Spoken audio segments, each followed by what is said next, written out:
Welcome to this week's session with Putnam County District Library Guiding Ohio Online Grant. This week we're taking another look at World Book, but we're going to look at a different option that's available for the World Book Early Learning Series. And this is a great resource to use with young children. So we're going to take a look at the Once Upon a Time part of Early Learning by World Book this week.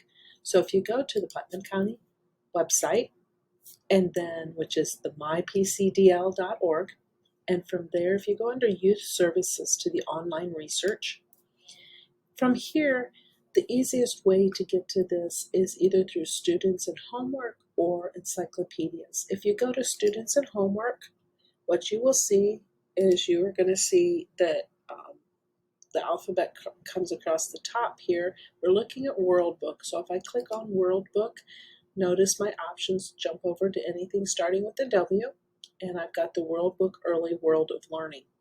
When you click on this resource, as long as you're in the library and part of the library network, it'll go straight to World Book Early Learning.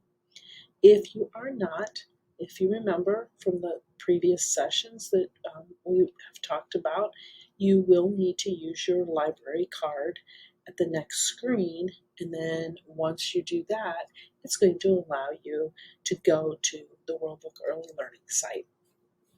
So I have the Early Learning by World Book pulled up, and when you do this, what you see is anytime I scroll across anything here on the page, it will speak to me.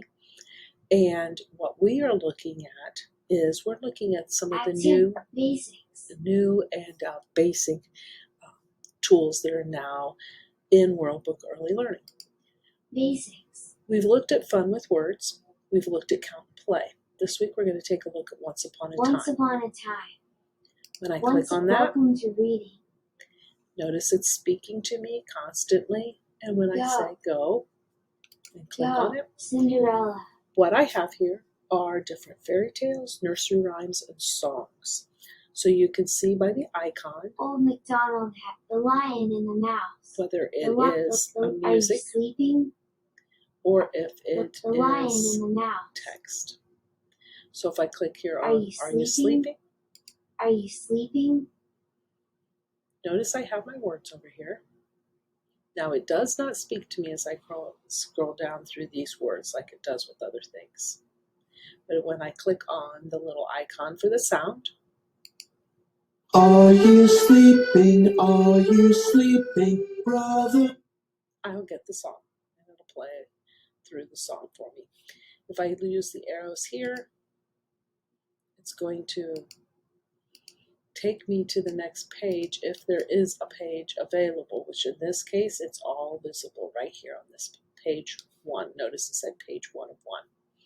So I'm going to click on the X here to go back. And now I'm back at my screen where I have either songs or text. So if I click here on the Three Billy Goats Gruff. The Three Billy Goats Gruff. The Three Billy Goats Gruff. Again, same thing. When I'm on these pages, it does not play anything for me as I go across. I need to click on the icon for sound. Once upon a time, there were 3 Billy Goats Gruff. They lived in a grass. The nice thing, as you can see, is it does highlight the word as it says it. And again, down here, notice how my arrows are active, so I can go to the next page. And I would just be able to continue through my story. The lion and the mouse. So what you see here are what amounts to roughly 8, 10, 12, 13, 14, 16, 17 different songs and nursery rhymes and fairy tales that are available to your child and that could be played for them. And they can simply click. And remember, this does work on an iPad, tablet type of device as well. So hope you find this information useful and helpful. Look forward to seeing you next week. Twinkle, twinkle, little star.